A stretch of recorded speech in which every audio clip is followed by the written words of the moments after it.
Check dam ನಿರ್ಮಾಣ ಹಾಗೂ ಅಭಿವೃದ್ಧಿ ಕಾಮಗಾರಿಗೆ ತಮ್ಮ ತಕರಾರಿಲ್ಲ. ಆದರೆ ಚೆಕ್ ಡ್ಯಾಂನಲ್ಲಿ ನೀರು ಸಂಗ್ರಹವಾಗಿ ತಮ್ಮ ಕೃಷಿ ಜಮೀನುಗಳು ಜಲಾವೃತವಾಗದಂತೆ ಹಾಗೂ ಬೆಳೆಗಳಿಗೆ ಹಾನಿಯಾಗದಂತೆ ಕಾಮಗಾರಿಯನ್ನು ಕೈಗೊಳ್ಳಬೇಕೆಂದು ಚಳ್ಳಕೆರೆ ತಾಲೂಕಿನ ನಾಯಕನಹಟ್ಟಿ ಸಮೀಪದ ಬೋಸದೇವರಹಟ್ಟಿ ಗ್ರಾಮದ ರೈತರು ಆಗ್ರಹಿಸಿದ್ದಾರೆ.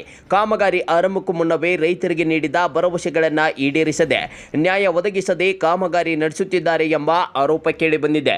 ರೈತರು ಇರುವ ಕಡಿಮೆ ಭೂಮಿಯಲ್ಲಿ ಕೃಷಿ ಮಾಡಿಕೊಂಡು ಜೀವನ ಸಾಗಿಸುತ್ತಿರುವ ಕಾರಣ ರೈತರಿಗೆ ಅನುಕೂಲವಾಗುವ ರೀತಿಯಲ್ಲಿ ಚೆಕ್ ಡ್ಯಾಂ ಹಾಗೂ ಕೆನಾಲ್ ಅನ್ನು ನಿರ್ಮಿಸಬೇಕೆಂದು ಒತ್ತಾಯಿಸಿದ್ದಾರೆ. ಒಂದು ಬೋಸದೇವರಹಟ್ಟಿ ನಾಲ್ಕನೇಟಿ ಹತ್ರ ಇದು ಕೊಂಡಿರೋ ಜಮೀನು. ಇಲ್ಲಿ ಚೆಕ್ ಡ್ಯಾಮು ಹಳೆ ಚೆಕ್ ಡ್ಯಾಮ್ ಇತ್ತು ಮೊದಲು. ಆ ಚೆಕ್ ಡ್ಯಾಮ್ ತೆಗಿಸಿ ಹೊಸದಾಗಿ ಮಾಡಿಸಿದ್ದಾರೆ. ಫುಲ್ ಹೈಟ್ ಆಗೈತೆ.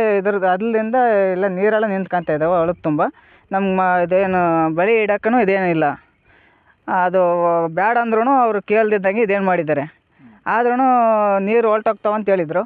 ಆ ನೀರು ಇನ್ನೂ ಅರ್ಧ ಹಂಗೆ ಇದ್ದಾವೆ, ಹೊಲದ ತುಂಬ ನೀರು ಇದ್ದಾವೆ. ಅದು ನಮ್ಗೆ ಇದೇನು ಮಾಡೋಕ್ಕೇನು ಇದೇನಿಲ್ಲ.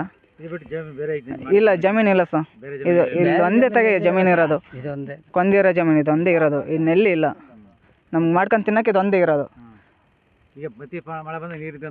ಹಾಂ, ನೀರು ನಿಂತ್ಕೊಂತ ಸರ್. ಮೊದಲು ನಿಂತ್ಕೊಂತಿದ್ದಿಲ್ಲ, ಹೊರ್ಟೋಗವು, ಅಲ್ದ್ಬಿಟ್ಟೋಗವು.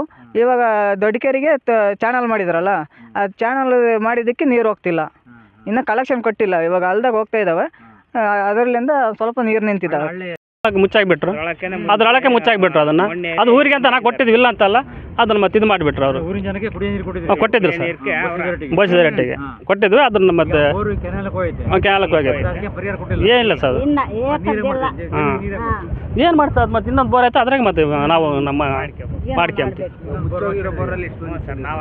ಸರ್. ಅದು ಒಂದು 2.5 ಇಂಚು ನೀರು ಲೆಕ್ಕಿದ್ದು ಸರ್. ಹಾಂ, ನೀನು ಯಾಕೆ ಮಾಡಿದೆ ಆಮೇಲೆ? ಹ್ಞೂ ಸರ್. ಅದು ಮತ್ತೆ ಅದಕ್ಕೇನು ಸರ್ ಮತ್ತೆ ಪರಿಹಾರ? ಅದು ಅಧಿಕಾರಿ ಏನಿಲ್ಲ ಸರ್. ಅದು ಮತ್ತು ನಂಬರ್ಗಳವರು ಆಯ್ತು ಹಾಕ್ಸ್ಕೊಡೋಣ ಅಂತ ಹೇಳಿದರು.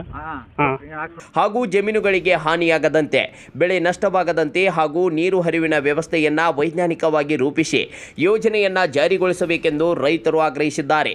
ಈಗಲಾದರೂ ಕೂಡ ಸಂಬಂಧಪಟ್ಟ ಅಧಿಕಾರಿಗಳು ಸ್ಥಳ ಪರಿಶೀಲನೆಯನ್ನು ನಡೆಸಿ ರೈತರ ಆತಂಕಗಳಿಗೆ ಸ್ಪಂದಿಸಿ ಅಗತ್ಯ ಕ್ರಮ ಕೈಗೊಳ್ಳುತ್ತಾರೆ ಎಂಬುದನ್ನು ಕಾದು ನೋಡಬೇಕಿದೆ.